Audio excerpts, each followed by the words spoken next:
أشهد أن لا إله إلا الله وحده لا شريك له وأشهد أن محمدا عبده ورسوله أما بعد فأعوذ بالله من الشيطان الرجيم بسم الله الرحمن الرحيم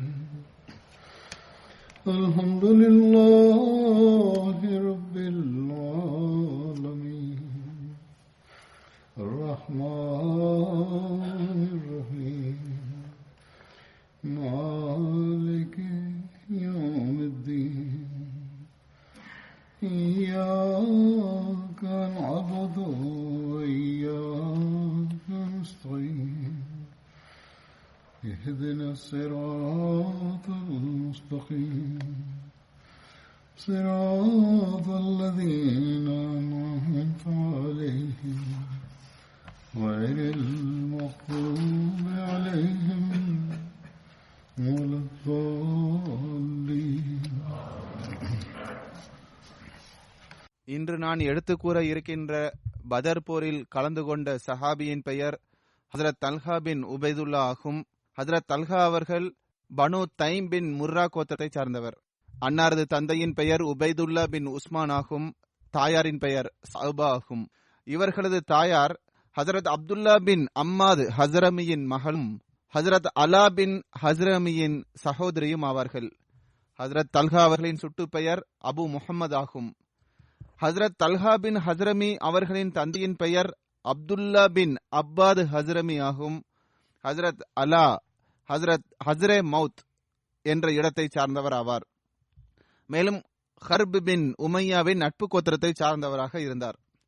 ஹஜ்ரத் நபி ஸல்லல்லாஹு அலைஹி வஸல்லம் அவர்கள் அன்னாரை பஹ்ரைனிற்கு கண்காணிப்பாளராக நியமித்தார்கள். மரணமடையும் வரை பஹ்ரைனின் கண்காணிப்பாளராக அன்னார் திகழ்ந்தார்கள். அன்னாரது மரணம் ஹஜ்ரத் உமர் அவர்களின் ஹிலாஃபத் காலகட்டத்தில் ஹிஜ்ரி 14ஆம் ஆண்டு நிகழ்ந்தது. இவர்களது ஒரு சகோதரரான ஆமீர் பின் ஹஸ்ரமி பதர் போர் நாளன்று நிராகரிப்பின் நிலையிலேயே கொல்லப்பட்டார். இன்னொரு சகோதரரான அம்ர் பின் ஹஸ்ரமி முஸ்லிம் கையினால் கொலை செய்யப்பட்ட முதல் இணை வைப்பவராக இருந்தார். இவரது செல்வம்தான் முதலாக பொருட்செல்வமாக இஸ்லாத்திற்கு கிடைத்தது. ஹஜ்ரத் தல்ஹா அவர்களின் 7வது தலைமுறை முர்ரா பின் கப் அவர்களுடன் சேர்ந்து ஹஜ்ரத் நபி ஸல்லல்லாஹு அலைஹி வஸல்லம் அவர்களுடன் இணைந்து விடுகிறது. மேலும் 4வது தலைமுறை ஹஜ்ரத் அபூபக்கர் அவர்களோடு இணைந்து விடுகிறது.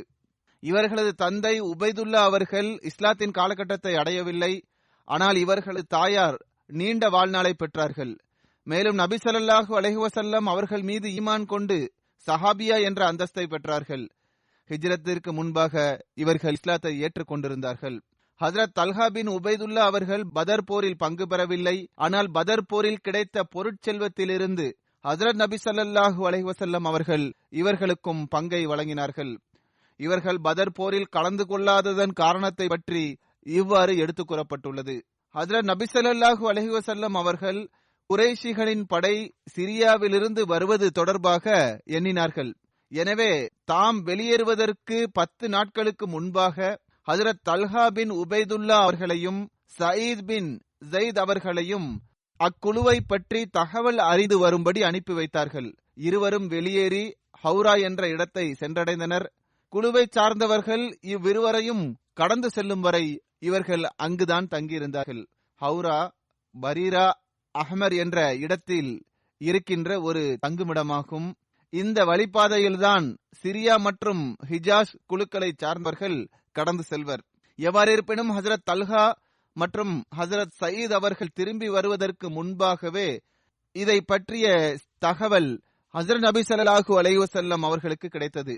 எனவே பெருமானார் ஸல்லல்லாஹு அலைஹி வஸல்லம் அவர்கள் சஹாபாக்களை அழைத்து குறைஷிகளை எதிர்கொள்ளும் எண்ணத்தில் வெளியேறினார்கள். ஆனால் குழுவை சார்ந்தவர்கள் சஹல் பகுதி வழியாக வேகமாக சென்று விட்டனர்.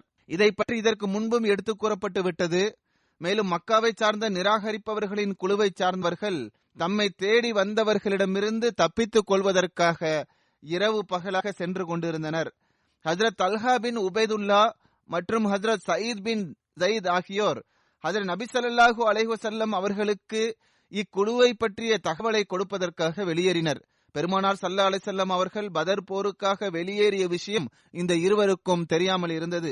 இவர்கள் மதீனா வந்தடைந்த நாளில் ஹஜ்ரத் நபி ஸல்லல்லாஹு அலைஹி வஸல்லம் அவர்கள் குறைஷி படையுடன் பதர் மைதானத்தில் போர் செய்தார்கள்.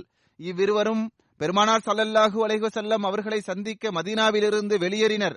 பெருமானார் ஸல்லல்லாஹு அலைஹி வஸல்லம் அவர்கள் பதர் மைதானத்தில் இருந்து வெளியேறிய பிறகு துர்பான் என்ற இடத்தில் இவர்களை சந்தித்தார்கள். துர்பான் என்ற இடமும் மதீனாவிலிருந்து 19 மைல் தொலைவில் உள்ள ஒரு பள்ளத்தாக்கு ஆகும். இங்கு சுவையான தண்ணீரை கொண்ட கிணறுகள் அதிகமாக இருக்கின்றன. பதர் போருக்காக சென்ற போது ஹஜ்ரத் நபி ஸல்லல்லாஹு மற்றும் ஹஜ்ரத் சயீத் ஆகியோர் பதர் போரில் கலந்து கொள்ளவில்லை. ஆனால் நான் ஏற்கனவே கூறியது போன்று பெருமானார் ஸல்லல்லாஹு அலைஹி வஸல்லம் அவர்கள் பதர் போரில் கிடைத்த பொருட்செல்வத்தில் இருந்து இவர்களுக்கு பங்கு வழங்கினார்கள். இவ்விருவரும் பதர் போரில் பங்கு பெற்றவர்களில் இணைக்கப்பட்டார்கள். ஹஜ்ரத் தல்ஹா அவர்கள் உஹது போர் மற்றும் அடுத்து நடைபெற்ற அனைத்து போர்களிலும் கலந்து கொண்டார்கள். சுலஹ் ஹுதைபியாவிலும் அன்னார் கலந்து கொண்டார்கள். ஹஜ்ரத் நபி ஸல்லல்லாஹு அலைஹி வஸல்லம் அவர்கள் தமது வாழ்நாளிலேயே சொர்க்கத்திற்கான நற்செய்தியை வழங்கிய 10 நபர்களில் இவர்களும் ஒருவராவார்கள். மேலும் அன்னார் ஆரம்ப காலத்தில் இஸ்லாத்தை ஏற்றுக்கொண்ட 8 நபர்களில் ஒருவராவார்கள். மேலும் ஹஜ்ரத் அபூபக்கர் அவர்கள் மூலமாக இஸ்லாத்தை ஏற்றுக்கொண்ட 5 நபர்களில் அன்னாரும் ஒருவராவார். மேலும் ஹஜ்ரத் உமர் அவர்களால் நிறுவப்பட்ட 6 பேர் கொண்ட ஷூரா கமிட்டியில் இவர்களும் ஒரு உறுப்பினராக திகழ்ந்தார்கள். மேலும் எவர்களது மரணத்தின் போது ஹஜ்ரத் நபி ஸல்லல்லாஹு அலைஹி வஸல்லம் அவர்கள் திருப்தி கொண்டிருந்தார்களோ அவர்களில் இவர்களும் ஒருவராவார்கள். யசீத் பின் ரூமான் அறிவிக்கின்றார்கள், ஒருமுறை ஹஜ்ரத் உஸ்மான் மற்றும் தல்ஹா பின் உபைதுல்லா ஆகிய இருவரும் ஹஜ்ரத் ஜுபைர் பின் அவாம் அவர்களுக்கு பின்னால் சென்றார்கள். மேலும் நபி ஸல்லல்லாஹு அலைஹி வஸல்லம் அவர்களிடம் சென்றபோது நபி ஸல்லல்லாஹு அலைஹி வஸல்லம் அவர்கள் அவ்விருவருக்கு முன்பாக இஸ்லாத்தின் தூது செய்தியை எடுத்து கூறினார்கள். மேலும் அவ்விருவருக்கும் திருக்குரானை படித்து காட்டினார்கள். மேலும் இஸ்லாத்தின் உரிமைகள் தொடர்பாக எடுத்து கூறினார்கள். மேலும் இவ்விருவருக்கும் அல்லாஹ்வின் தரப்பிலிருந்து கிடைக்க இருக்கும் நற்கூலிக்கான வாக்குறுதியை வழங்கினார்கள். எனவே இவ்விருவரும், அதாவது ஹஜ்ரத் உஸ்மான் மற்றும் ஹஜ்ரத் தல்ஹா ஆகியோர் ஈமான் கொண்டார்கள். மேலும் நபி ஸல்லல்லாஹு அலைஹி வஸல்லம் அவர்களை உண்மைப்படுத்தினார்கள். பிறகு ஹஜ்ரத் உஸ்மான் அவர்கள், யா ரசூலல்லாஹ், நான் இப்போதுதான் சிரியா நாட்டிலிருந்து வந்துள்ளேன் என்று கூறினார்கள். பிறகு அவர்கள் திரும்பும் போது மான் என்ற இடத்தில், இந்த இடம் மூத்தா என்ற இடத்திற்கு அருகில் இருக்கின்றது. மூத்தா போர் சந்தர்ப்பத்தின் போது இந்த இடத்திற்கு வந்தபோது 2 லட்சம் ரோமானியர்கள் முஸ்லிம்களை எதிர்கொள்ள ஆயத்தமாக இருக்கின்றனர் என்று முஸ்லிம்களுக்கு தெரிய வந்தது. எனவே அவர்கள் 2 நாட்கள் இங்கு தங்கினார்கள். அவர்கள் கூறினார்கள், நான் திரும்பிய போது மான் மற்றும் ஜர்கா என்ற இடத்திற்கு நடுவே சென்றடைந்தேன். எங்களது கூடாரம் அங்கு அமைக்கப்பட்டிருந்தது. நாங்கள் தூங்கிக் கொண்டிருந்தோம்.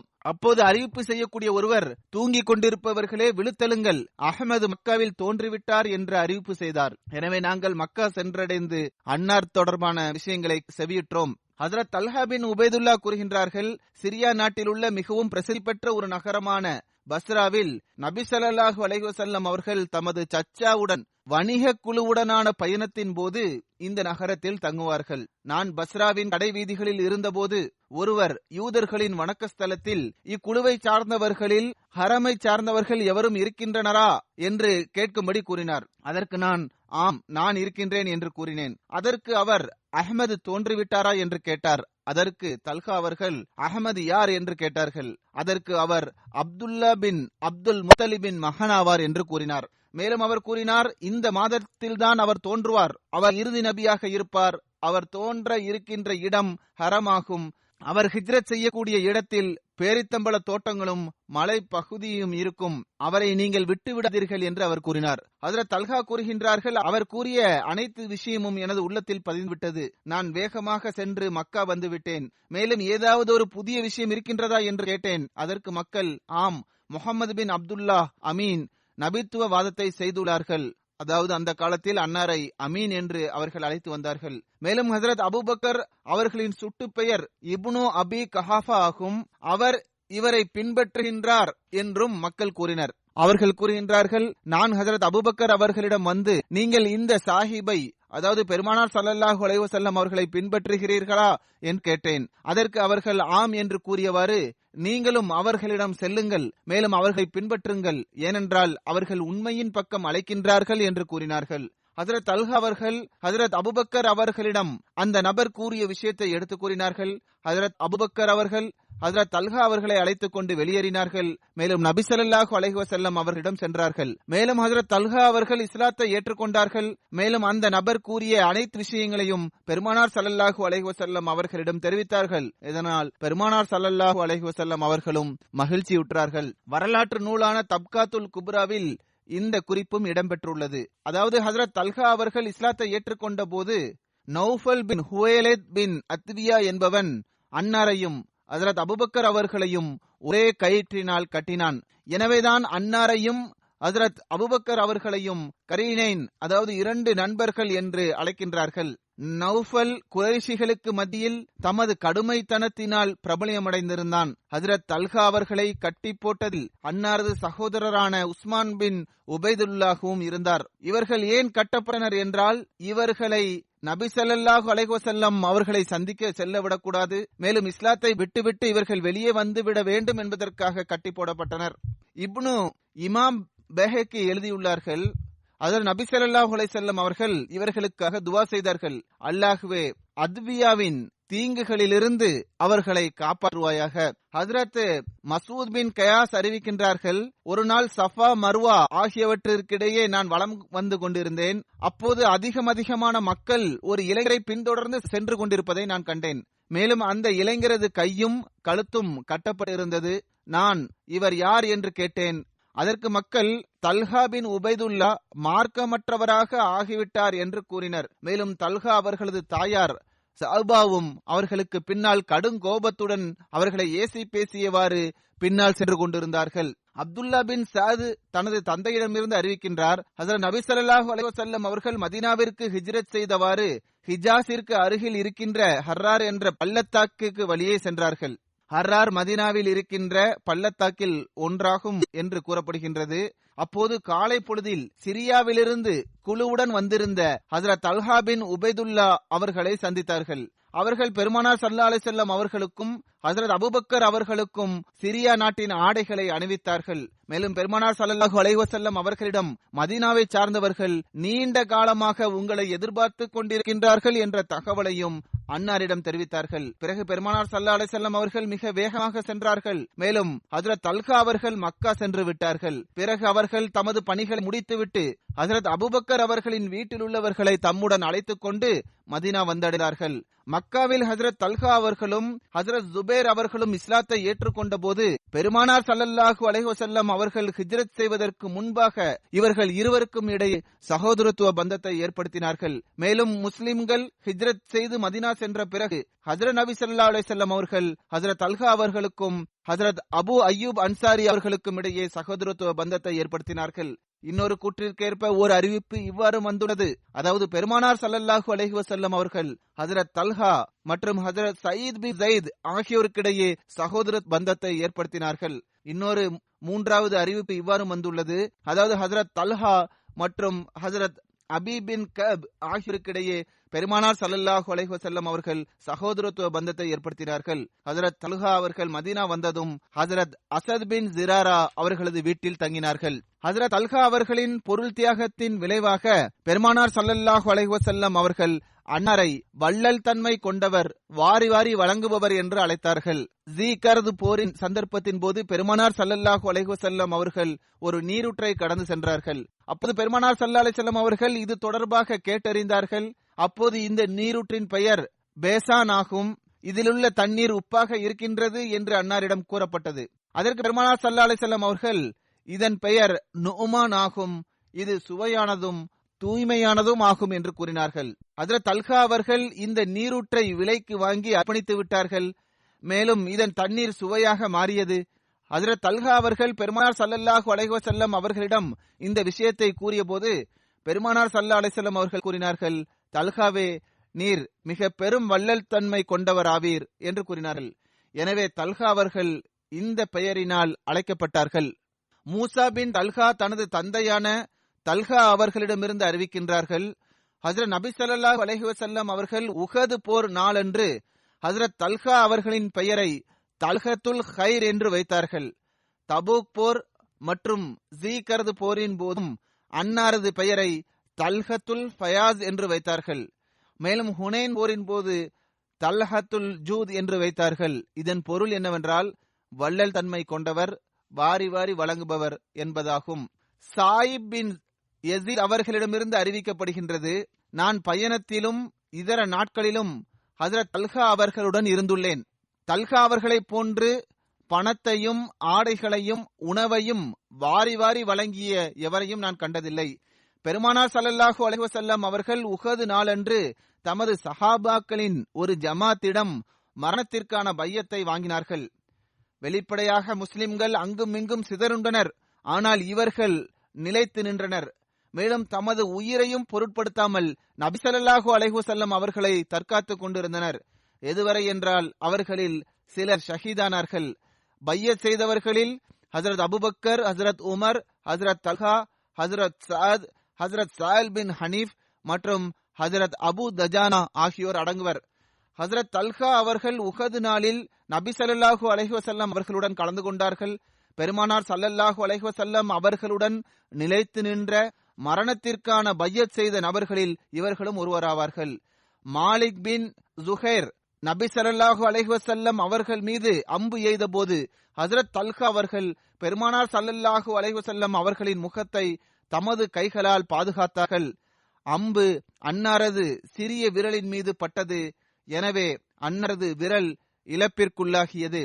முதல் முறையாக அம்பு பட்ட போது அந்த வேதனையின் காரணமாக சி என்ற வார்த்தை வெளிவந்தது. அப்போது பெருமானார் ஸல்லல்லாஹு அலைஹி வஸல்லம் அவர்கள், அவர் பிஸ்மில்லாஹ் என்று கூறியிருந்தால் மக்கள் அவரை சொர்க்கத்தில் நுழைவதை பார்த்து கொண்டிருப்பார்கள் என்று கூறினார்கள். எவ்வாறு இருப்பினும் வரலாற்று நூலில் எழுதப்பட்டுள்ளது, அதாவது உஹது போரின் நாளில் ஹஜ்ரத் தல்ஹா அவர்களின் தலையில் ஒரு இணை வைப்பவன் 2 முறை காயத்தை ஏற்படுத்தினான். எனவே அதிலிருந்து அதிகமாக இரத்தம் வெளியேறியது. சீரத்துல் ஹல்பியாவில் இந்த சம்பவம் தொடர்பாக ஒரு அறிவிப்பு இவ்வாறு வந்துள்ளது. கைஸ் பின் அபு ஹாஸ்மா கூறுகின்றார், நான் உஹது நாளன்று ஹஜ்ரத் தல்ஹா பின் உபைதுல்லா அவர்களின் கையை பார்த்தேன். அவர்களது கை பெருமானார் ஸல்லல்லாஹு அலைஹி வஸல்லம் அவர்களை அம்பின் தாக்குதலிலிருந்து காப்பாற்றியவாறு செயலிழந்து போயிருந்தது. இன்னொரு கூற்று இவ்வாறு உள்ளது, அதில் அன்னார் மீது அம்பு பட்டது, அதனால் அன்னாருக்கு எந்த அளவுக்கு இரத்தம் வெளியேறியது என்றால் பலவீனத்தின் காரணமாக அன்னார் மயக்கமடைந்தார்கள். ஹஜ்ரத் அபுபக்கர் அவர்கள் அவர்களின் மீது தண்ணீர் துளியை தொளித்த போது அன்னாருக்கு நினைவு திரும்பியதும் ஹஜ்ரத் நபிகள் நாயகம் ஸல்லல்லாஹு அலைஹி வஸல்லம் அவர்கள் எப்படி இருக்கின்றார்கள் என்று கேட்டார்கள். அதற்கு அபுபக்கர் அவர்கள் நலமாக இருக்கின்றார்கள், அவர்கள்தான் என்னை உங்களிடம் அனுப்பி வைத்தார்கள் என்று கூறினார்கள். ஹஜ்ரத் தல்ஹா அவர்கள் கூறுகின்றார்கள், அல்ஹம்துலில்லாஹ், எல்லா புகழும் அல்லாஹுக்கே உரியது. ஹஜ்ரத் நபி ஸல்லல்லாஹு அலைஹி வஸல்லம் அவர்களுக்கு பிறகு ஒவ்வொரு துன்பமும் சிறியதே ஆகும் என்று கூறினார்கள். இந்த போர் சம்பவம் தொடர்பாக இன்னொரு அறிவிப்பில் ஒரு வரலாற்று நூலில் இவ்வாறு வருகின்றது, அதாவது ஹஜ்ரத் ஜுபைர் அவர்கள் அறிவிக்கின்றார்கள், நபி ஸல்லல்லாஹு அலைஹி வஸல்லம் அவர்கள் உஹது நாளன்று 2 கவசங்களை அணிந்திருந்தார்கள். அன்னார் ஒரு குன்றின் மீது ஏற விரும்பினார்கள். ஆனால் கவசங்களின் காரணமாகவும் அன்னாரது தலையிலும் முகத்திலும் இரத்தம் வெளிவந்து காயங்கள் ஏற்பட்டிருந்ததாலும் பலவீனத்தின் காரணமாக அந்த குன்றின் மீது பெருமானார் ஸல்லல்லாஹு அலைஹி வஸல்லம் அவர்களால் ஏற முடியவில்லை. எனவே பெருமானார் ஸல்லல்லாஹு அலைஹி வஸல்லம் அவர்கள் ஹஜ்ரத் தல்ஹா அவர்களை கீழே அமர்த்தினார்கள். மேலும் அவர்கள் மீது காலை வைத்து குன்றின் மீது ஏறினார்கள். ஹஜ்ரத் ஜுபைர் அவர்கள் அறிவிக்கின்றார்கள், ஹஜ்ரத் நபி ஸல்லல்லாஹு அலைஹி வஸல்லம் அவர்கள் இவ்வாறு கூற நான் கேட்டுள்ளேன், அதாவது தல்ஹா தன் மீது சொர்க்கத்தை வாஜிபாக்கி விட்டார். இன்னொரு அறிவிப்பு இவ்வாறு வந்துள்ளது, அதாவது ஹஜ்ரத் தல்ஹா அவர்களின் ஒரு கால் ஊனமாக இருந்தது, அதன் காரணமாக அவர்களால் நேராக நடக்க முடியாமல் இருந்தார்கள். பெருமானார் ஸல்லல்லாஹு அலைஹி வஸல்லம் அவர்களை தல்ஹா அவர்கள் தூக்கிய போது அவர்கள் மிகவும் முயற்சி செய்து பெருமானார் ஸல்லல்லாஹு அலைஹி வஸல்லம் அவர்களுக்கு எந்த கஷ்டமும் ஏற்பட்டு விடக்கூடாது என்பதற்காக தமது பாதங்களை சரியாக வைத்தார்கள். இதன் காரணமாக நிரந்தரமாக அவர்களது ஊனம் சரியானது. ஹஜ்ரத் தல்ஹா அவர்களின் 2 மகள்களான ஆயிஷா மற்றும் உம்மே இஸ்ஹாக் ஆகியோர் கூறுகின்றார்கள், உஹது நாளன்று எங்களது தந்தைக்கு 24 காயங்கள் ஏற்பட்டிருந்தது. இதில் ஒரு காயம் தலையிலும் ஏற்பட்டிருந்தது. மேலும் கால்களில் உள்ள நரம்பு வெட்டப்பட்டிருந்தது. விரல் செயலற்று போனது. மேலும் உடலில் ஏற்பட்டிருந்த மற்ற காயங்களினால் உடல் மரத்து போயிருந்தது. ஹஜ்ரத் நபி ஸல்லல்லாஹு அலைஹி வஸல்லம் அவர்களுக்கும் 2 பற்கள் உடைந்திருந்தன. அன்னாரது முகத்திலும் காயங்கள் ஏற்பட்டிருந்தன. அன்னாருக்கு மயக்க நிலை இருந்தது. ஹஜ்ரத் தல்ஹா அவர்கள் பெருமானார் ஸல்லல்லாஹு அலைஹி வஸல்லம் அவர்களை தமது முதுகில் வைத்துக் கொண்டு எந்த இணை வைப்பவர் எதிரில் வந்தாலும் அவருடன் சண்டையிட்டவாறு சென்றார்கள். எதுவரை என்றால், பெருமானார் ஸல்லல்லாஹு அலைஹி வஸல்லம் அவர்களை 2 மலைகளுக்கு இடையே இருக்கின்ற வழிப்பாதை வழியாக அழைத்து சென்றார்கள். தபுகாத்துல் குப்ராவில் இந்த ஆதாரம் உள்ளது. உஹது போர் நாளன்று ஹாலித் பின் வலீத் அவர்கள் முஸ்லிம்கள் மீது திடீரென தாக்குதல் தொடுத்தார்கள். மேலும் முஸ்லிம்களுக்கு இதனால் கவலை ஏற்பட்டது. ஹஜ்ரத் முஸ்லிமோத் ரலியல்லாஹு தஆலா அன்ஹு அவர்கள் இந்த சம்பவத்தை படம் பிடித்தவாறு பல்வேறு அறிவிப்புகளிலிருந்து விளக்கத்தை எடுத்து கூறியுள்ளார்கள். அது ஹஜ்ரத் தல்ஹா அவர்களின் நிலைத்து நிற்றல் மற்றும் தியாகத்தின் தரத்தின் ஒரு வியக்கத்தக்க காட்சியை வெளிப்படுத்தி காட்டக்கூடியதாக இருக்கின்றது. அன்னார் கூறுகின்றார்கள், சில சஹாபாக்கள் ஓடிச் சென்று நபி ஸல்லல்லாஹு அலைஹி வஸல்லம் அவர்களுக்கு அருகில் ஒன்று கூடினர். அவர்களின் எண்ணிக்கை அதிகப்படியாக 30 இருக்கும். நிராகரிப்பவர்கள் மிகவும் வலுவுடன் ஹஜ்ரத் நபி ஸல்லல்லாஹு அலைஹி வஸல்லம் அவர்கள் நின்று கொண்டிருந்த அந்த இடத்தின் மீது தாக்குதல் தொடுத்தனர். ஒன்றன் பின் ஒன்றாக சஹாபாக்கள் அன்னாருக்கு பாதுகாப்பு வழங்கியவாறு கொல்லப்பட்டார்கள். அது மட்டுமின்றி அம்பு எய்யும் திறமை பெற்றவர்கள் பெருமானார் ஸல்லல்லாஹு அலைஹி வஸல்லம் அவர்களை நோக்கி அம்பு எய்தினர். எதிரிகள் அம்பு எய்து கொண்டிருப்பதை கண்ட ஹஜ்ரத் தல்ஹா அவர்கள் அந்த நேரத்தில் மக்கத்து முஹாஜிரின்களுடன் இணைந்து குறைஷிகளுக்கு மத்தியில் போரிட்டுக் கொண்டிருந்தார்கள். பெருமானார் ஸல்லல்லாஹு அலைஹி வஸல்லம் அவர்களின் முகத்தை குறிவைத்து எதிரிகள் அம்பு எய்கின்றனர் என்பதை பார்த்த ஹஜ்ரத் தல்ஹா அவர்கள் தமது கையை பெருமானார் ஸல்லல்லாஹு அலைஹி வஸல்லம் அவர்களின் முகத்திற்கு முன்னால் வைத்தார்கள். அம்பு தொடர்ந்து வந்து கொண்டே இருந்தது. தல்ஹா அவர்களின் கையின் மீது தொடர்ந்து அந்த பற்றுணர்வு மிக்க இந்த சஹாபி தனது கையை அசைக்கவே இல்லை. இவ்வாறு அவர்களது கையின் மீது அம்பு பட்டதனால் அவர்களது கையில் கடுமையான காயங்கள் ஏற்பட்டு கை செயலிழந்து போனது. இப்போது ஒரே ஒரு கை மட்டுமே எஞ்சியிருந்தது. பல வருடங்களுக்கு பிறகு இஸ்லாத்தின் 4வது ஹிலாஃபத் காலகட்டத்தில் முஸ்லிம்களிடம் ஏற்பட்ட பிரச்சனைக்குரிய அந்த காலகட்டத்தில் ஒரு எதிரி தல்ஹா அவர்களை பார்த்து இவர் கை வெட்டப்பட்டவர் என்று கூறினார். இதற்கு இன்னொரு சஹாபி, ஆம், இவர் கை வெட்டப்பட்டவர்தான், ஆனால் அது எத்தகைய அருளுக்குரிய வெட்டப்பட்ட கையாக இருக்கின்றது, உமக்கு என்ன தெரியும்? ஹஜ்ரத் நபி ஸல்லல்லாஹு அலைஹி வஸல்லம் அவர்களின் முகத்தை பாதுகாத்தவாறு தல்ஹா அவர்களின் இந்த கை வெட்டப்பட்டது என்று கூறினார்கள். உஹது போருக்கு பிறகு ஒரு நபர் ஹஜ்ரத் தல்ஹா அவர்களிடம், அம்பு உங்கள் மீது விழும்போதெல்லாம் அதனால் உங்களுக்கு வலி ஏற்படவில்லையா? உங்களது வாயிலிருந்து சீ என்ற வார்த்தை கூட வெளிவரவில்லையா என்று கேட்டார். அதற்கு தல்ஹா அவர்கள், வலியும் இருந்தது, சீ என்ற வார்த்தையும் வெளியே வரத்தான் விரும்பியது, ஆனால் நான் சீ என்று கூட கூற விரும்பவில்லை.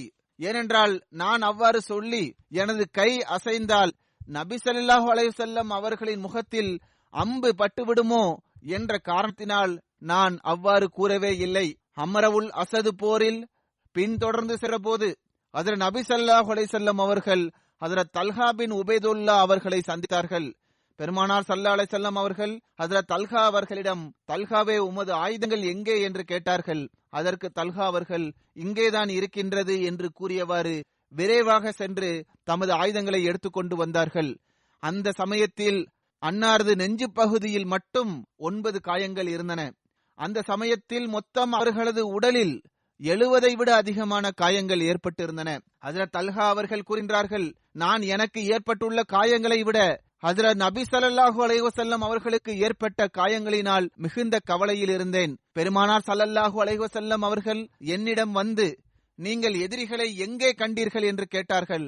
அதற்கு நான் தாழ்ந்த பகுதியில் என்று கூறினேன். அதற்கு பெருமானார் ஸல்லல்லாஹு அலைஹி வஸல்லம் அவர்கள், எனது எண்ணமும் இதுவாகவே இருந்தது. குறைஷிகளை பொறுத்தவரை அவர்களுக்கு நம்முடன் இனி ஒருபோதும் இவ்வாறான சந்தர்ப்பம் ஏற்படாது. அல்லாஹ் நமது கைகளின் மூலமாக மக்காவை வெற்றி பெறச் செய்வான் என்று கூறினார்கள். தபூக் போர் சந்தர்ப்பத்தின் போது பெருமானார் ஸல்லல்லாஹு அலைஹி வஸல்லம் அவர்களுக்கு சில நயவஞ்சகர்கள் சுவைலம் என்ற யூதனுடைய வீட்டில் ஒன்று கூடி இருக்கின்றார்கள் என்ற தகவல் கிடைத்தது. ஜாசூம் என்ற பகுதிக்கு அருகில் அவனது வீடு இருந்தது. அங்கு அபு ஹேஷம் பின் தைஹானின் கிணறு இருந்தது. அதன் தண்ணீர் மிகவும் நன்றாக இருக்கும். பெருமானார் ஸல்லல்லாஹு அலைஹி வஸல்லம் அவர்கள் அந்த தண்ணீரை அறிந்து இருக்கின்றார்கள். எவ்வாறு இருப்பினும் அவனது வீட்டில் அவர்கள் ஒன்று கூடினர். மேலும் அந்த நயவஞ்சகர்கள் தபூக் போரில் பெருமானார் ஸல்லல்லாஹு அலைஹி வஸல்லம் அவர்களுடன் இணைந்து கலந்து கொள்வதற்காக சென்ற மக்களை தடுத்து நிறுத்தினார்கள். ஹஜ்ரத் நபி ஸல்லல்லாஹு அலைஹி வஸல்லம் அவர்கள் ஹஜ்ரத் தல்ஹா அவர்களுடன் மேலும் சில சஹாபாக்களை அவன் பக்கம் அனுப்பி வைத்தவாறு தல்ஹா அவர்களிடம் சுவைலமின் வீட்டிற்கு நெருப்பை மூட்டுமாறும் கட்டளையிட்டார்கள். ஹஜ்ரத் தல்ஹா அவர்கள் அவ்வாறே செய்தார்கள். ஸஹாக் பின் ஹலிஃபா வீட்டின் பின்புறமாக வெளியேற முயன்றார். அப்போது அவரது கால் உடைந்து விட்டது. மேலும் அவருடன் இருந்த மற்ற நபர்கள் ஓடிவிட்டனர். ஹஜ்ரத் அலி அவர்கள் கூறுகின்றார்கள், எனது 2 காதுகளும் நபி ஸல்லல்லாஹு அலைஹி வஸல்லம் அவர்கள் இவ்வாறு கூறியதை கேட்டது. அதாவது ஹஜ்ரத் தல்ஹா மற்றும் ஜுபேர் ஆகிய இருவரும் சொர்க்கத்தில் எனது அருகில் இருப்பார்கள். தபூக் போரில் பின்தங்கிவிட்டவர்களில் ஹஜ்ரத் கஅப் பின் மாலிக் அவர்களும் ஒருவராவார். அவர்கள் புறக்கணிக்கப்பட்டார்கள். 40 நாட்களுக்கு பிறகு அல்லாஹ் அவர்களின் தௌபாவை ஏற்றுக்கொண்டான். மன்னிப்பிற்கான அறிவிப்பு செய்யப்பட்டது. பள்ளிவாசலில் நபி ஸல்லல்லாஹு அலைஹி வஸல்லம் அவர்களை சந்திப்பதற்காக இவர்கள் வந்தபோது ஹஜ்ரத் தல்ஹா அவர்கள் முன்வந்து ஹஜ்ரத் கஅப் அவர்களிடம் கை குலுக்கினார்கள். மேலும் அவர்களுக்கு வாழ்த்துக்களை கூறினார்கள். ஹஜ்ரத் தல்ஹா அவர்களை தவிர அந்த சமயத்தில் அந்த சபையிலிருந்து வேறு எவரும் எழுந்து வரவில்லை. ஹஜ்ரத் கஅப் அவர்கள் கூறுகின்றார்கள், ஹஜ்ரத் தல்ஹா அவர்களின் இந்த பரிவை நான் ஒருபோதும் மறக்க மாட்டேன். ஹஜ்ரத் சயீத் பின் ஸைத் அவர்கள் கூறுகின்றார்கள், 9 நபர்கள் தொடர்பாக அவர்கள் சொர்க்கவாசிகள் என்று நான் சாட்சி கூறுகின்றேன். மேலும் 10வது நபரை பற்றி நான் சாட்சி பகர்ந்தாலும் நான் குற்றவாளியாக ஆக மாட்டேன் என்று கூறினார்கள். அப்போது இது எவ்வாறு சாத்தியம் என்று கூறப்பட்டது. அதற்கு அவர்கள், நாங்கள் நபி ஸல்லல்லாஹு அலைஹி வஸல்லம் அவர்களுடன் ஹிரா குகையில் இருந்தோம். அப்போது அது குலுங்கியது. எனவே பெருமானார் ஸல்லல்லாஹு அலைஹி வஸல்லம் அவர்கள், ஹிராவே நில், நிச்சயமாக உம்மீது ஒரு நபி அல்லது சித்திக் அல்லது ஷஹீதை தவிர வேறு எவரும் அமரவில்லை என்று கூறினார்கள். அவர்கள் யார் என்று சயீத் அவர்களிடம் கேட்கப்பட்டது. அதற்கு அவர்கள், ஹஜ்ரத் நபி ஸல்லல்லாஹு அலைஹி வஸல்லம் அவர்கள் இவ்வாறு கூறினார்கள், அதாவது அபூபக்கர், உமர், உஸ்மான், அலி, தல்ஹா, ஜுபைர், சஅத் மற்றும் அப்துர் ரஹ்மான் பின் அவுஃப் ஆகியோர் ஆவர் என்று கூறினார்கள். இவர்கள் 9 நபர்கள் ஆவர். 10வது நபர் யார் என்று கேட்கப்பட்டது. அதற்கு அவர்கள் சிறிது நேரம் தயங்கினார்கள். பிறகு 10வது நபர் நான் தான் என்று கூறினார்கள். அதாவது 10வது நபர் ஹஜ்ரத் சயீத் பின் ஸைத் ஆவார்கள். ஹஜ்ரத் சயீத் பின் ஜுபேர் அறிவிக்கின்றார்கள், ஹஜ்ரத் அபூபக்கர், ஹஜ்ரத் உமர், ஹஜ்ரத் உஸ்மான், ஹஜ்ரத் அலி, ஹஜ்ரத் தல்ஹா, ஹஜ்ரத் ஜுபேர், ஹஜ்ரத் சஅத், ஹஜ்ரத் அப்துர் ரஹ்மான், ஹஜ்ரத் சயீத் பின் ஸைத் ஆகியோரின் அந்தஸ்து எந்த அளவுக்கு இருக்கின்றதென்றால், போர்க்களத்தில் இவர்கள் பெருமானார் ஸல்லல்லாஹு அலைஹி வஸல்லம் அவர்களுக்கு முன்னால் நின்றவாறு சண்டையிட்டார்கள். மேலும் தொழுகையில் பெருமானார் ஸல்லல்லாஹு அலைஹி வஸல்லம் அவர்களுக்கு பின்னால் இவர்கள் நிற்பார்கள். ஹஜ்ரத் ஜாபிர் பின் அப்துல்லா கூறுகின்றார்கள், நபி ஸல்லல்லாஹு அலைஹி வஸல்லம் அவர்கள் கூறினார்கள், எவர் ஒருவர் ஏதாவது ஒரு ஷஹீதை நடந்து செல்வதை போன்று காண விரும்பினால் பிறகு அவர் தல்ஹா பின் உபைதுல்லா அவர்களை கண்டுகொள்ளட்டும். ஹஜ்ரத் மூசா பின் தல்ஹா மற்றும் ஹஜ்ரத் ஈசா பின் தல்ஹா ஆகியோர் தனது தந்தையான ஹஜ்ரத் தல்ஹா பின் உபைதுல்லா அவர்களிடமிருந்து அறிவிக்கின்றார்கள், பெருமானார் ஸல்லல்லாஹு அலைஹி வஸல்லம் அவர்களின் சஹாபாக்கள் கூறி வந்தார்கள், அதாவது ஒரு காட்டரவி ஹஜ்ரத் நபி ஸல்லல்லாஹு அலைஹி வஸல்லம் அவர்களிடம் மன் கலா நஜ்பஹு, அதாவது அவர்கள் தங்களது எண்ணத்தை நிறைவேற்றியுள்ளனர் என்று யாரை பற்றி கூறப்பட்டுள்ளது என்று கேட்டார். அந்த காட்டரபியின் கேள்விக்கு பெருமானார் ஸல்லல்லாஹு அலைஹி வஸல்லம் அவர்கள் எந்த பதிலும் அளிக்கவில்லை. மீண்டும் அவர் கேட்டார், ஆனால் ஸல்லல்லாஹு அலைஹி வஸல்லம் அவர்கள் எந்த பதிலும் அளிக்கவில்லை. மீண்டும் அவர் கேட்டார். 3வது முறையும் பெருமானார் ஸல்லல்லாஹு அலைஹி வஸல்லம் அவர்கள் எந்த பதிலையும் அளிக்கவில்லை. அவர்கள் கூறுகின்றார்கள், பிறகு நான் பள்ளிவாசலின் கதவுக்கு முன்னால் வந்தேன். அப்போது நான் பச்சை நிற ஆடையை அணிந்திருந்தேன். பெருமானார் ஸல்லல்லாஹு அலைஹி வஸல்லம் அவர்கள் என்னை கண்டபோது, அதாவது ஹஜ்ரத் தல்ஹா அவர்களை கண்டபோது, மன் கலா நஜ்பஹு, அதாவது அவர்கள் தங்களது எண்ணத்தை நிறைவேற்றியுள்ளனர் என்று யாரை பற்றி கூறப்பட்டுள்ளது என்று கேள்வி கேட்ட அந்த நபர் எங்கே என்று கேட்டார்கள். அதற்கு அந்த காட்டரபி, யா ரசூலல்லாஹ், நான் இருக்கின்றேன் என்று கூறினார். அதற்கு பெருமானார் ஸல்லல்லாஹு அலைஹி வஸல்லம் அவர்கள் என் பக்கம் சைகை செய்தார்கள். ஹஜ்ரத் தல்ஹா அவர்கள் கூறுகின்றார்கள், என் பக்கம் சைகை செய்தவாறு, பாருங்கள், இவர்தான் மன்கலா நஜிபஹு, அதாவது தங்கள் எண்ணத்தை நிறைவேற்றியுள்ளனர் என்பதற்கு உரிமை படைத்தவர் இவரே ஆவார் என்று பெருமானார் ஸல்லல்லாஹு அலைஹி வஸல்லம் அவர்கள் கூறினார்கள். அப்துர் ரஹ்மான் பின் உஸ்மான் கூறுகின்றார்கள், ஒருமுறை நாங்கள் ஹஜ்ரத் தல்ஹா பின் உபைதுல்லா அவர்களுடன் இருந்தோம். நாங்கள் இஹ்ராம் அணிந்திருந்தோம். ஒரு நபர் எங்களிடம் அன்பளிப்பாக ஒரு பறவையை கொண்டு வந்தார். அப்போது ஹஜ்ரத் தல்ஹா அவர்கள் உறங்கிக் கொண்டிருந்தார்கள்.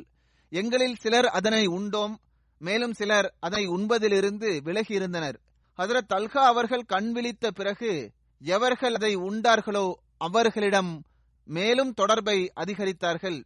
மேலும் கூறினார்கள், நாங்களும் இஹ்ராம் சந்தர்ப்பத்தில் மற்றொருவரின் வேட்டை உணவை பெருமானார் ஸல்லல்லாஹு அலைஹி வஸல்லம் அவர்கள் இருக்கும்போது சாப்பிட்டிருக்கின்றோம். ஹஜ்ரத் உமர் அவர்களால் விடுதலை செய்யப்பட்ட அஸ்லம் அறிவிக்கின்றார்கள், ஹஜ்ரத் உமர் அவர்கள் ஹஜ்ரத் தல்ஹா பின் உபைதுல்லா அவர்களின் உடலில் 2 ஆடைகளை கண்டார்கள். அது சிவந்த செம்மண்ணால் நிறமாக்கப்பட்டிருந்தது. ஆனால் அப்போது ஹஜ்ரத் தல்ஹா அவர்கள் இஹ்ராமில் இருந்தார்கள். ஹஜ்ரத் உமர் அவர்கள் தல்ஹா அவர்களிடம், தல்ஹாவே, இந்த 2 ஆடைகளின் நிலை என்ன, அதாவது இந்த ஆடைகள் ஏன் நிறமாக்கப்பட்டிருக்கின்றது என்று கேட்டார்கள். அதற்கு அவர்கள், அமீருல் முஃமினீன் அவர்களே, நான் மண்ணை கொண்டு இதனை நிறமாக்கியுள்ளேன் என்று கூறினார்கள்.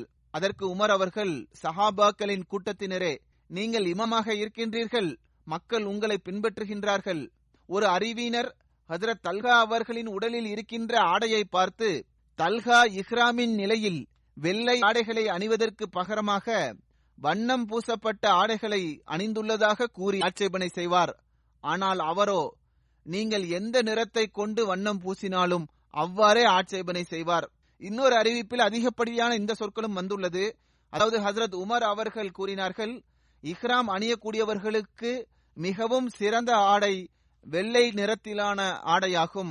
எனவே மக்களை சந்தேகத்தில் ஆழ்த்த வேண்டாம். ஹஜ்ரத் ஹசன் அவர்கள் தரப்பிலிருந்து அறிவிக்கப்படுகின்றது, ஹஜ்ரத் தல்ஹா பின் உபைதுல்லா அவர்கள் ஒரு நிலத்தை ஹஜ்ரத் உஸ்மான் பின் கஃபான் அவர்களிடம் 7 லட்சம் திர்ஹமிற்கு விற்றுவிட்டார்கள். ஹஜ்ரத் உஸ்மான் அவர்கள் இந்த தொகையை அவர்களுக்கு கொடுத்தார்கள். ஹஜ்ரத் தல்ஹா அவர்கள் இந்த தொகையை தனது வீட்டிற்கு எடுத்துக்கொண்டு வந்தபோது கூறினார்கள், ஒருவரிடம் இரவு முழுவதும் இவ்வளவு பெரிய தொகை இருந்தால் பிறகு அவர் தொடர்பாக இறைவன் தரப்பிலிருந்து என்ன கட்டளை இறங்கும் என்பது யாருக்குத்தான் தெரியும்? வாழ்நாள் மற்றும் மரணம் தொடர்பாக எவருக்கும் எதுவும் தெரியாது. எனவே ஹஜ்ரத் தல்ஹா அவர்கள் மதீனாவின் வீதிகளில் இரவு முழுவதும் இந்த தொகையை தேவையுடையவர்களுக்கு பங்கிட்டு கொடுப்பதற்காக சுற்றி திரிந்தார்கள். எதுவரை என்றால் காலை விடிந்தது. அப்போது இந்த தொகையில் 1 திர்ஹம் கூட அவர்களிடம் எஞ்சியிருக்கவில்லை. இப்னு ஜரீர் அறிவிக்கின்றார்கள், ஹஜ்ரத் உஸ்மான் அவர்கள் பள்ளிவாசலிலிருந்து வெளியே வந்தபோது ஹஜ்ரத் தல்ஹா அவர்களை அன்னார் சந்தித்தார்கள். ஹஜ்ரத் தல்ஹா அவர்கள் கூறினார்கள், உங்களது 50,000 திர்ஹம் என்னிடம் இருந்தது. நான் அதை உங்களிடம் பெற்றிருந்தேன். அதை என்னிடமிருந்து பெற்றுக் கொள்வதற்காக நீங்கள் ஒரு நபரை அனுப்பி வையுங்கள் என்று கூறினார்கள். அதாவது ஏதோ ஒரு சந்தர்ப்பத்தில் அவர்கள் அந்த தொகையை பெற்றிருந்தார்கள். எனவே இப்போது ஏற்பாடு செய்யப்பட்டு விட்டது, எனவே அதை திரும்ப பெற்றுக் கொள்ளுங்கள் என்று கூறினார்கள். இதை கேட்ட உஸ்மான் அவர்கள் கூறினார்கள், உங்களது வள்ளல் தன்மையின் காரணமாக நான் அதனை உங்களுக்கு அன்பளிப்பாக வழங்கிவிட்டேன் என்று கூறினார்கள். ஹஜ்ரத் தல்ஹா அவர்களின் ஷஹாதத் ஜமல் போரின் போது நிகழ்ந்தது. இது தொடர்பாக இந்த அறிவிப்பும் வந்துள்ளது. கைஸ் பின் அபு ஹாஷிம் அறிவிக்கின்றார்கள், மர்வான் பின் ஹக்கம் என்பவன் ஒட்டக போரின் போது ஹஜ்ரத் தல்ஹா அவர்களின் முட்டுப்பகுதியில் அம்பை எய்தான். எனவே அவர்களின் நரம்பிலிருந்து இரத்தம் வெளியேறியது. அதை அவர்கள் கையால் பிடித்த போது இரத்தம் நின்றுவிடும், ஆனால் விட்டுவிடும் போது இரத்தம் வெளியேறி வந்தது. ஹஜ்ரத் தல்ஹா அவர்கள் கூறினார்கள், அல்லாஹின் மீது ஆணையாக, தற்போது வரை நம்மிடம் அந்த மக்களின் அம்பு வரவில்லை. மேலும் கூறினார்கள், காயத்தை விட்டுவிடுங்கள், ஏனென்றால் உனது அல்லாஹ் தான் இதனை அனுப்பியுள்ளான். ஹஜ்ரத் தல்ஹா பின் உபைதுல்லா அவர்கள் ஒட்டக போரில், அதாவது 10 ஜமாதி சானியில் ஹிஜ்ரி 36ஆம் ஆண்டு ஷஹீதாக்கப்பட்டார்கள். ஷஹாதத்தின் போது அன்னாரது வயது 64 ஆகும். இன்னொரு அறிவிப்பிற்கேற்ப 62 வயது என்றும் வந்துள்ளது. சயீத் பின் முசையப் அறிவிக்கின்றார்கள், ஒரு நபர் ஹஜ்ரத் அலி மற்றும் ஹஜ்ரத் தல்ஹா மற்றும் ஹஜ்ரத் ஜுபேர் ஆகியோரின் தீமைகளை எடுத்து கூறிக் கொண்டிருந்தார். அப்போது ஹஜ்ரத் சஅத் பின் அபி வக்காஸ் அவர்களை தடுத்து, எனது சகோதரர்களை பற்றி தவறாக கூறாதீர்கள் என்று கூறினார்கள். பிறகு ஹஜ்ரத் சஅத் அவர்கள் எழுந்து 2 ரக்காத்துகளை தொழுதார்கள். மேலும் அல்லாஹ்வே, இவர்கள் கூறுகின்ற விஷயம் உனது கோபத்திற்கு ஆளாக்கக்கூடியது என்றால், பிறகு எனது கண்களுக்கு முன்பாகவே ஏதாவது ஒரு தண்டனையை இறக்குவாயாக. மேலும் அந்த தண்டனை இந்த மக்களுக்கு படிப்பினையாக இருக்க வேண்டும் என்றும் துவா செய்தார்கள். அந்த நபர் அங்கிருந்து சென்றார். அப்போது ஒரு ஒட்டகம் வேகமாக வந்தது. அந்த ஒட்டகம் அந்த நபரை தனது நெஞ்சு மற்றும் தரைக்கு நடுவே வைத்தவாறு அந்த நபரை கொன்றுவிட்டது. அறிவிப்பாளர் அறிவிக்கின்றார், ஹஜ்ரத் சஅத் அவர்களுக்கு பின்னால் மக்கள் இவ்வாறு கூறி சென்று கொண்டிருந்தனர், அதாவது அபு இஸ்ஹாக்கே, உங்களுக்கு வாழ்த்துக்கள், உங்களது துவா ஏற்றுக்கொள்ளப்பட்டு விட்டது. அலி பின் ஜெயித் தனது தந்தையிடமிருந்து அறிவிக்கின்றார், ஒரு நபர் ஹஜ்ரத் தல்ஹா அவர்களை கனவில் கண்டார். கனவில் ஹஜ்ரத் தல்ஹா அவர்கள் கூறுகின்றார்கள், எனது கபரை இன்னொரு இடத்திற்கு மாற்றிவிடுங்கள், தண்ணீர் எனக்கு மிகவும் துன்பத்தை தருகின்றது. இதே போன்று அந்த நபர் மீண்டும் ஹஜ்ரத் தல்ஹா அவர்களை கனவில் பார்க்கின்றார். இவ்வாறு தொடர்ச்சியாக 3 முறை பார்த்த பிறகு அந்த நபர் ஹஜ்ரத் இப்னு அப்பாஸ் அவர்களிடம் வந்து இந்த கனவை பற்றி எடுத்துரைத்தார். மக்கள் அங்கு சென்று அவர்களை பார்த்தபோது தரையுடன் இணைந்திருந்த அவர்களது உடலின் பகுதி தண்ணீரினால் நிரம்பியிருந்தது. எனவே மக்கள் ஹஜ்ரத் தல்ஹா அவர்களை அந்த கபரிலிருந்து வெளியேற்றி இன்னொரு இடத்தில் நல்லடக்கம் செய்து விட்டார்கள். அறிவிப்பாளர் அறிவிக்கின்றார், நான் இப்போதும் அவர்களின் கண்களில் போடப்பட்டிருந்த கற்பூரத்தை பார்க்கின்றேன். அதில் எவ்வித மாற்றமும் இல்லாமல் இருந்தது. அவர்களின் முடியில் மட்டும் சிறிது மாற்றம் இருந்தது.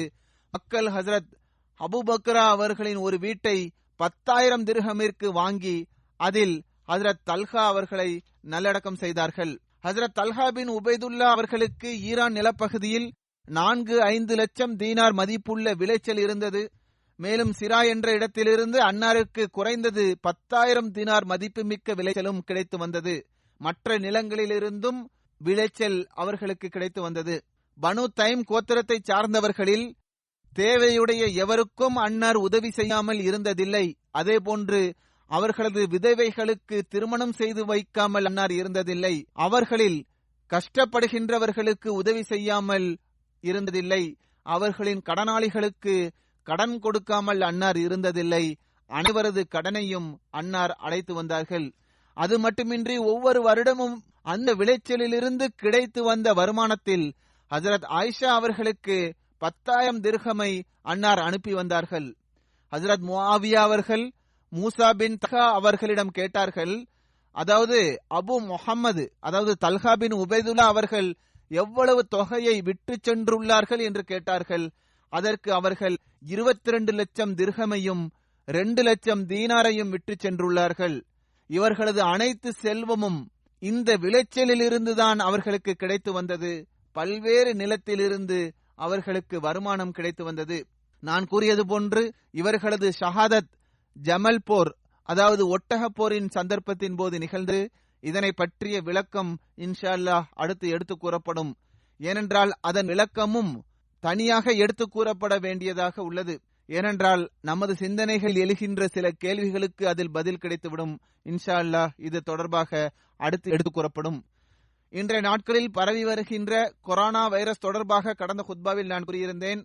இதற்காக தற்காப்பு நடவடிக்கையை செய்து கொண்டே இருங்கள். பள்ளிவாசலுக்கு செல்லும் போது பேணுதலுடன் வாருங்கள். காய்ச்சல், உடல்வலி போன்றவை இருக்குமென்றால் அத்தகைய இடங்களுக்கு செல்ல வேண்டாம்.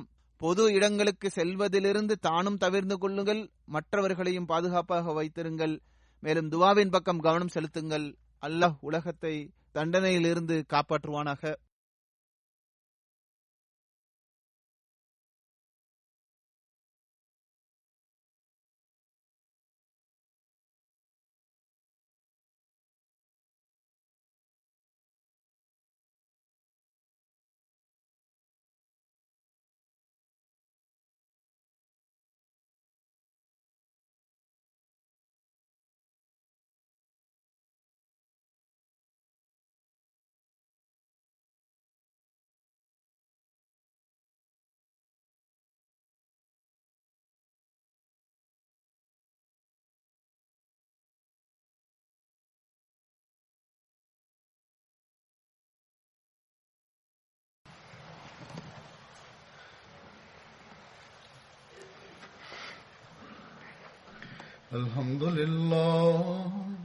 الحمد لله نحمده ونستعينه ونستغفره ونؤمن به ونتوكل عليه ونعوذ بالله من شرور أنفسنا ومن سيئات أعمالنا من يهده الله فلا مضل له ومن يضلل فلا هادي له ونشهد أن لا إله إلا الله ونشهد أن محمدا عبده ورسوله عباد الله رحمكم الله